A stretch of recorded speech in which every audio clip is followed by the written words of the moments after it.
Well, welcome viewers. Dr. Jason W. Morrison, theologist, New South Wales, Australia, and I've decided to, as far as I can, rerun the Australian Royal Commission videos on the channel. I just don't want people to forget what happened back there. Obviously, the Jehovah Witnesses are pretty ignorant of the Australian Royal Commission. So I'm going to do everything I can to try and run these videos. It's going to be lengthy, but I want to open it with Barbara Anderson's Watchtower documents. I'll put the link below. The Australian Royal Commission by Barbara Anderson. An Australian Royal Commission held formal public hearings to examine evidence about child sexual abuse within religious and charitable organisations in that country, in Australia, in my country. There are over 30 of these ongoing investigations involving a large number of religions and charities. Each public hearing examined a number of individual case studies involving different public and private organisations. Jehovah Witnesses were among the religious organisations being investigated. The Commission wanted to know specifically how Jehovah Witnesses and the Watchtower Society responded to allegations of child abuse involving members of their congregations. In 2015, the Royal Commission's public hearings involving Jehovah Witnesses were scheduled and heard in Sydney starting on Monday, July the 27th, and continued through to August 14th, 2015. The intent of the hearings was to investigate the actual practices and policies of the Jehovah Witnesses and Watchtower Bible and Tract Society of Australia Limited in situations of reported and suspected child abuse or endangerment. Following up hearings were scheduled for spring 2017 to review the Watchtower of Australia's policy changes and plans for corrective action. 2017. On March 10, 2017, the Commission held follow-up hearings to hear the Watchtower representatives' descriptions of any corrective actions taken by the Australian branch of Jehovah Witnesses over the past 18 months. More than 5 hours of sessions, the Commission was not satisfied and clearly disappointed with the testimony and voiced their displeasure with the efforts and official responses by the Watchtower branch representatives. Now that's serious. You can follow this link if you want to hear the hearings. And I'm going to put these hearings up in this rerun of the Australian Royal Commission program. The scope and purpose of the hearings were to inquire into the experiences of survivors of child sexual abuse within the Jehovah Witness Church in Australia, the response of the Jehovah Witness Church and the Watchtower Bible and Tract Society of Australia Limited to allegations, reports or complaints of child sexual abuse within the church, the systems, policies and procedures in place within the Jehovah Witnesses Church and the Watchtower Bible and Tract Society of Australia Limited for raising and responding to allegations of or concerns about child sexual abuse within the church, and the systems, policies and procedures in place within the Jehovah Witness Church and the Watchtower Bible and Tract Society of Australia Limited to prevent child sexual abuse within the church. During and after the hearings, the Commission provided witness lists, transcripts, exhibits, images and associated submissions for each case study and makes them publicly available on the Commission's website. And you can go to that website yourself if you want the evidence. Submissions. After hearing, the Council assisting the Royal Commission will provide witnesses and other people who were granted leave to appear at the hearing a written submission detailing what was discovered during the case study. The submission will outline key findings based on the hearing evidence and the recommendations likely to come from them. The recipients of the submission may then provide their own written submissions in reply. The Commissioners then consider this information and when they form their final recommendations during the course of the Royal Commission. In the articles below you will find videos of the live streams of the public hearings and transcripts of those hearings and complete sets of the exhibits used by the Commission that were provided by those involved in the case. Many of these exhibits have never been publicly available before. And here's some of the stuff you can see.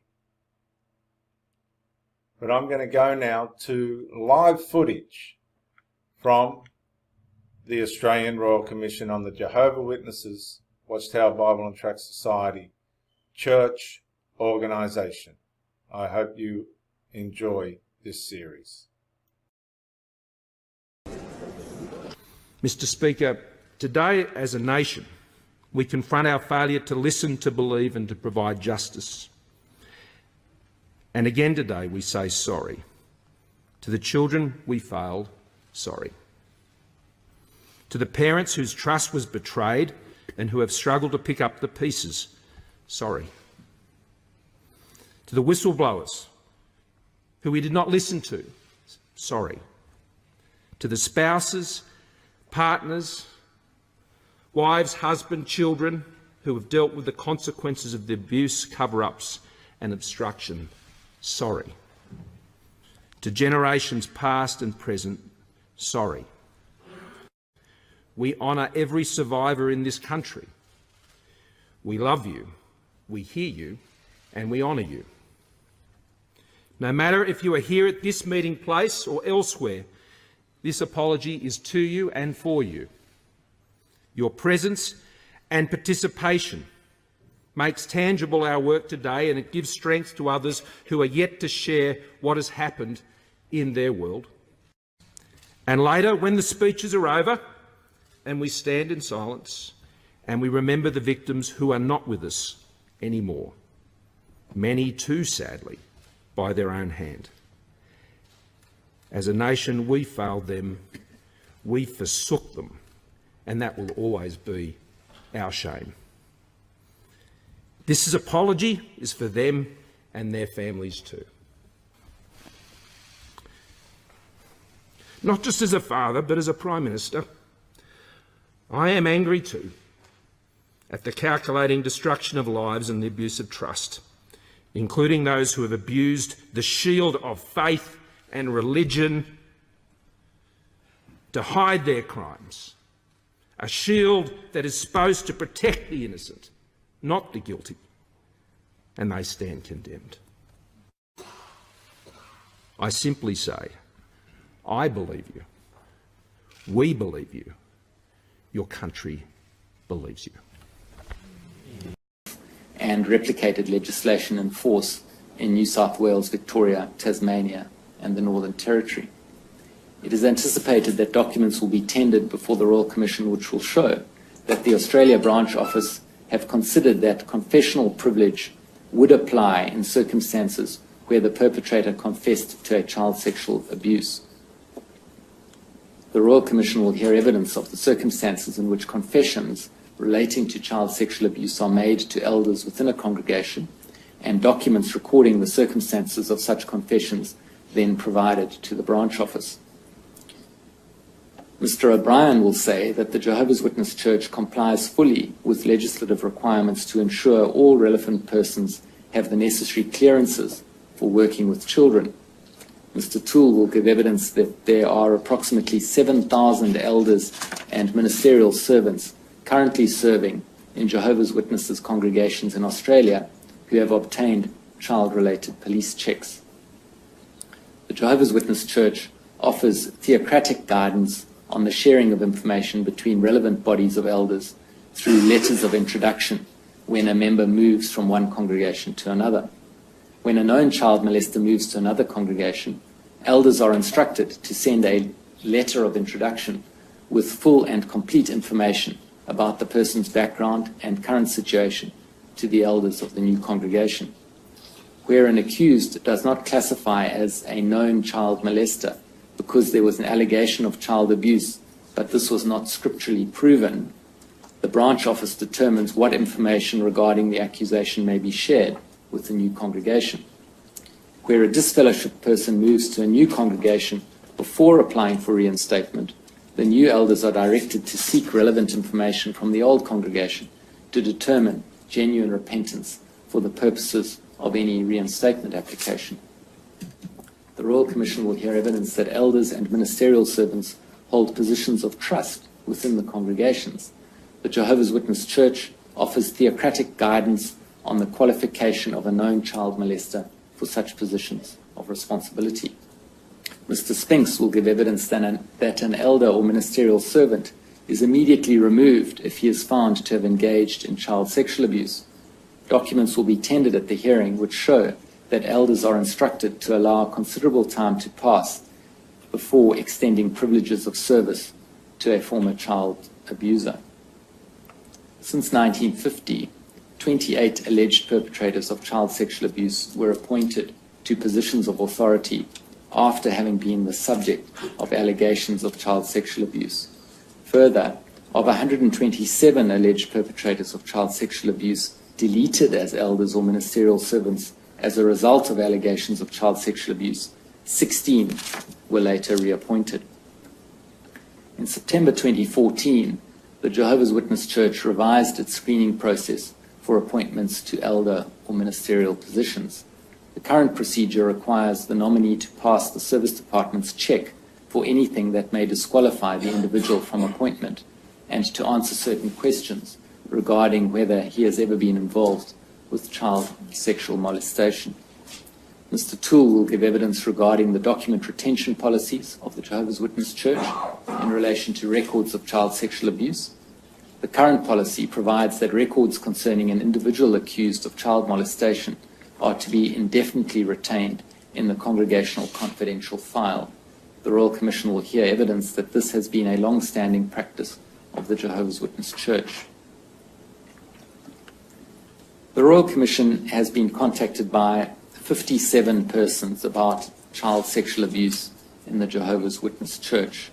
Of these, 34 are themselves survivors of child sexual abuse in the church.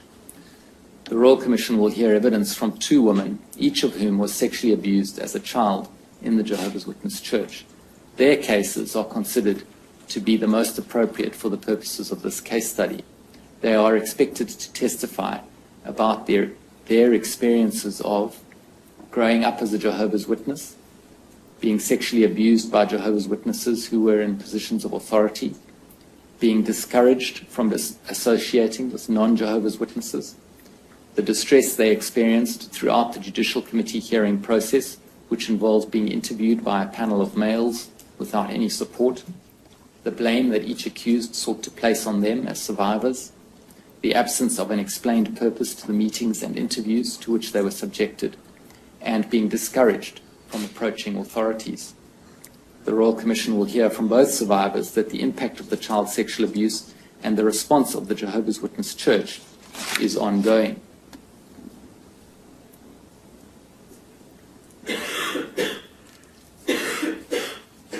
I'll summarize first the case of BCB and then the case of BCG.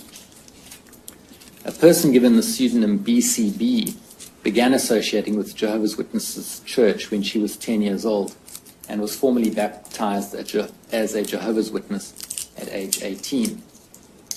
Between 1980 and 1986, BCB regularly stayed overnight at the house of the Neal family, of whom the father was Bill Neal, one of 2 elders in the Narrogin congregation in Western Australia. BCB's evidence will be that she attended weekly Bible studies led by Bill Neal at the Narrogin Kingdom Hall and at Mr. Neal's house. From 15 years of age, BCB was groomed and sexually abused by Mr. Neal.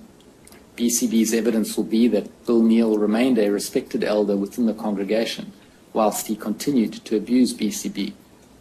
Notwithstanding this abuse, it will be BCB's evidence that she continued to respect Mr. Neal and felt unable to disclose the abuse because of his position.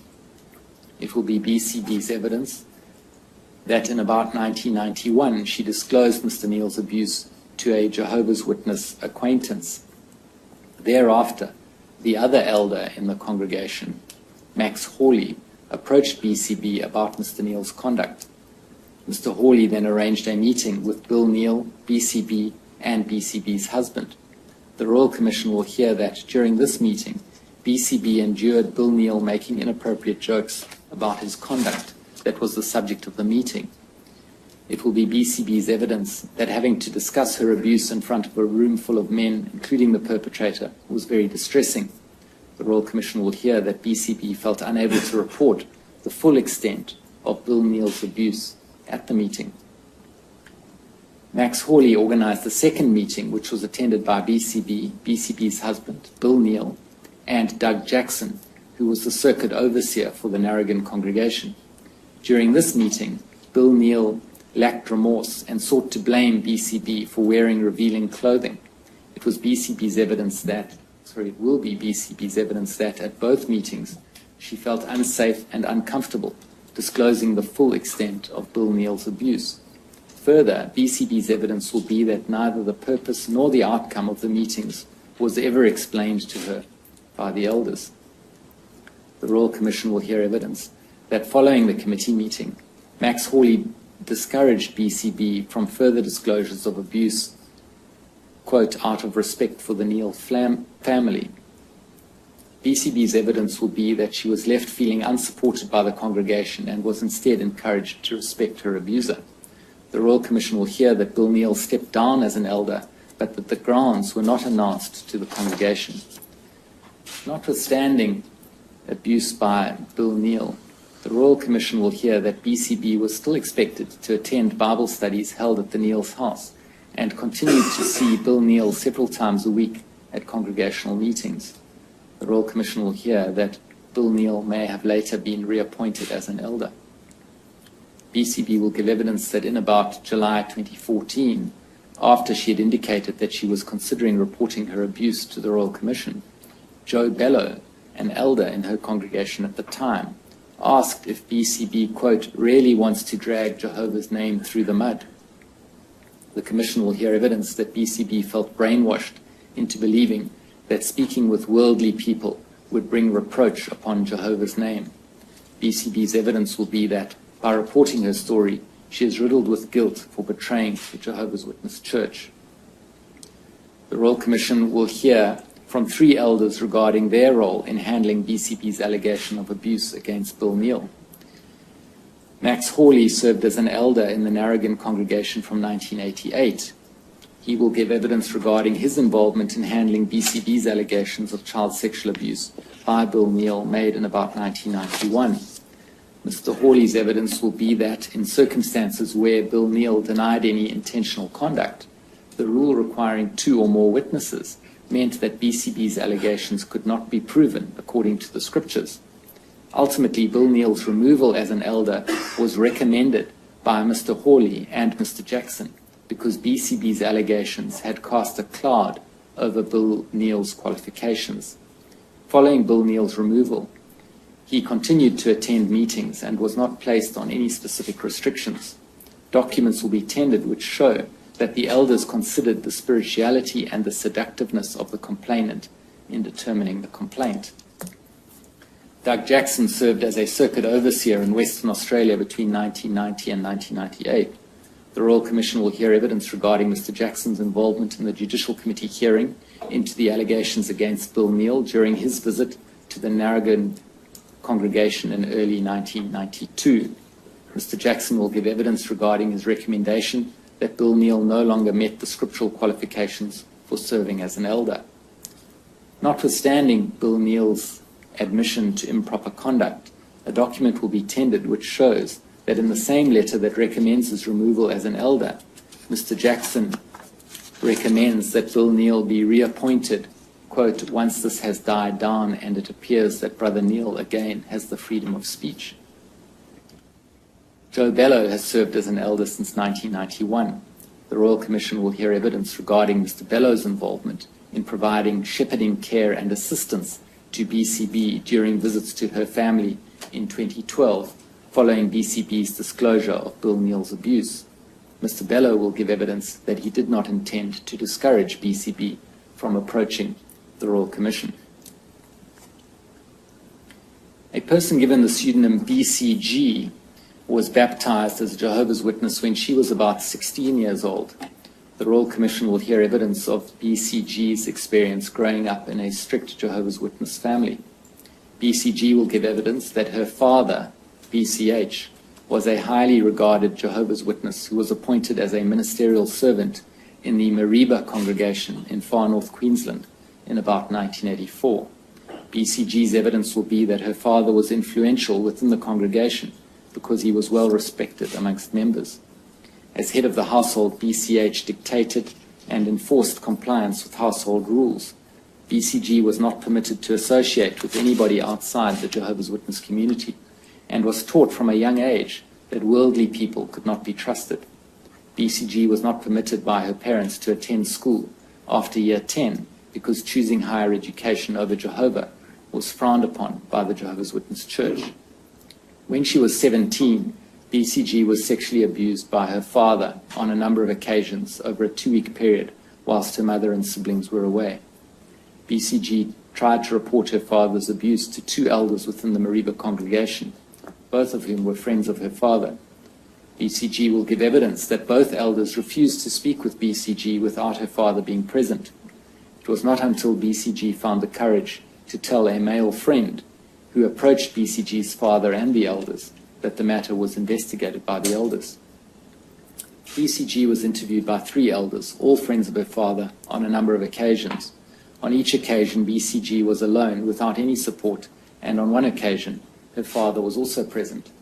BCG's evidence will be that instead of being protected and supported as a victim, the elders primarily sat in judgment of her credibility as a witness and made her feel to blame. BCG will give evidence that the elders forced her to directly confront her father with her abuse allegations. Her father's response was to threaten BCG and to blame her for seducing him. The Royal Commission will hear that when BCG disclosed the abuse to her mother advised that her father had previously abused BCG's older sister.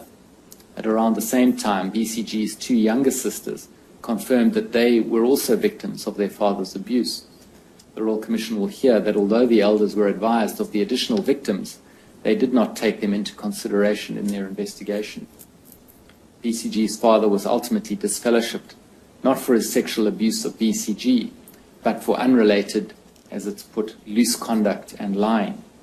BCG will give evidence that the elders would not consider the evidence of her sister's abuse because they were not witnesses to the same event.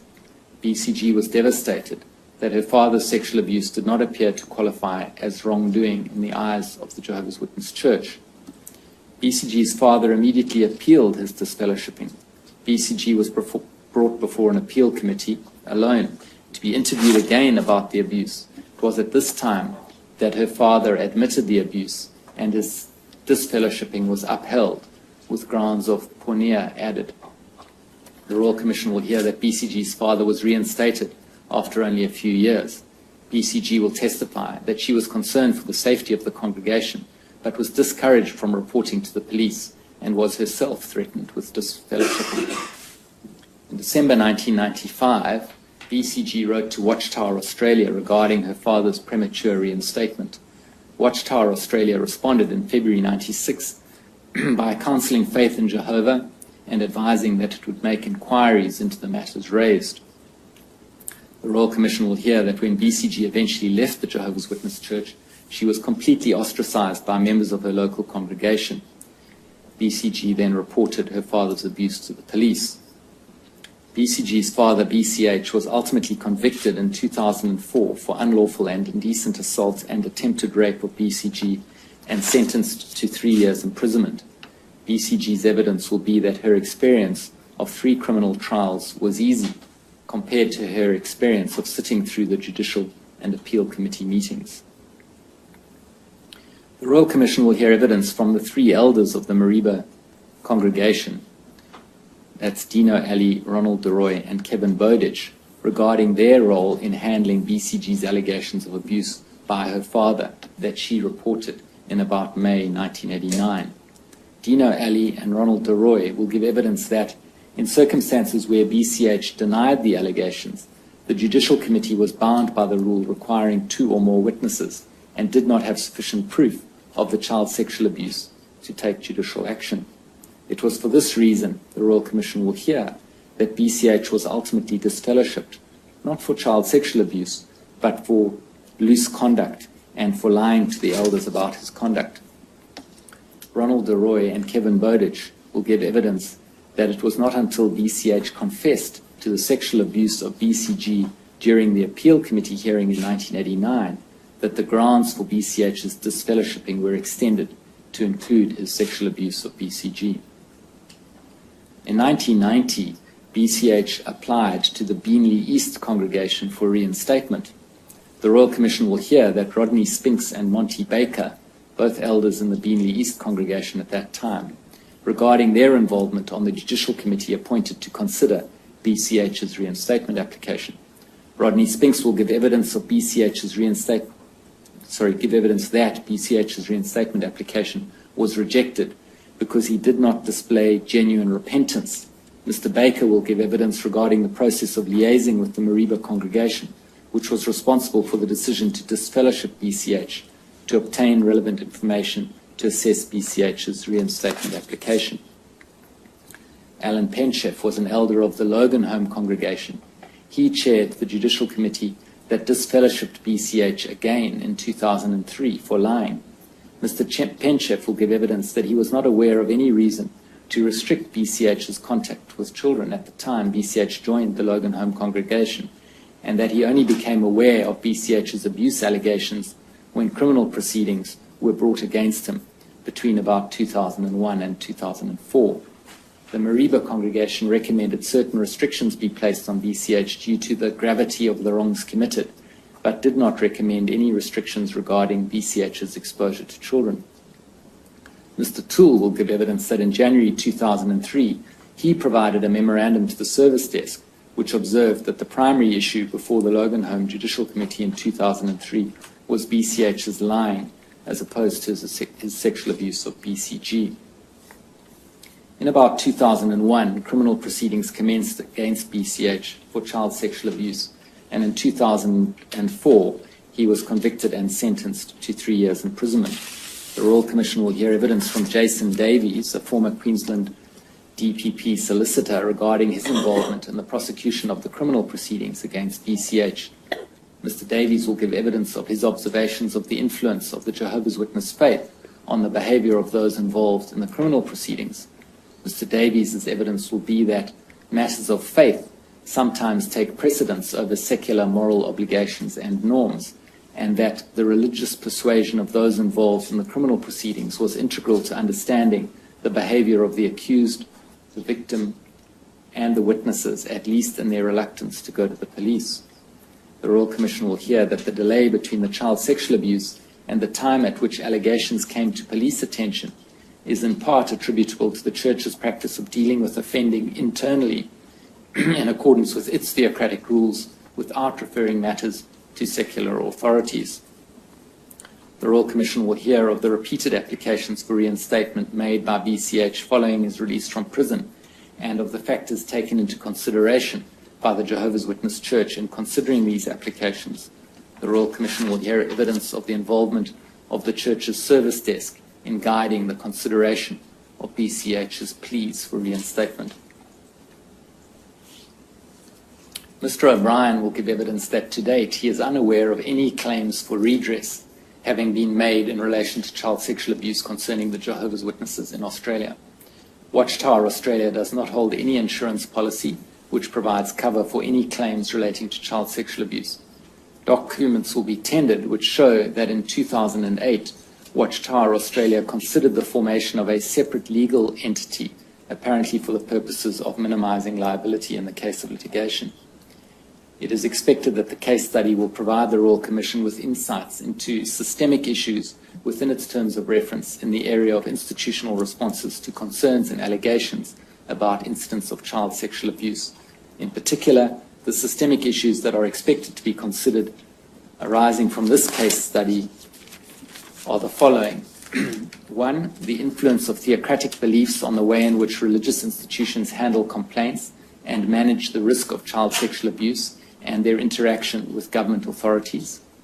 2, the management of complaints of allegations of child sexual abuse within an institution without reference to external authorities, and the impact that that approach may have on the institution's capacity to protect children. 3, the impact of an institution's internal disciplinary mechanisms on criminal processes.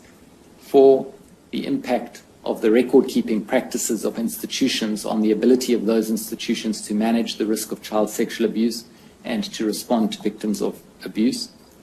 5, the efficacy of mechanisms to prevent child sexual abuse. And 6, the adequacy of systems to support and rehabilitate survivors of child sexual abuse. This public hearing of the Royal Commission has been listed, obviously commencing today and until Friday, the 7th of August. Yes, thank you, Mr. Stewart. I think we might take the short adjournment now so that the cameras can be reorganised. We'll adjourn. We'll stand.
Yeah, Dr. Jason Morrison, theologist again. I just want to say thank you for watching the videos, and I hope you got plenty of self-rediscovery and freedom out of it.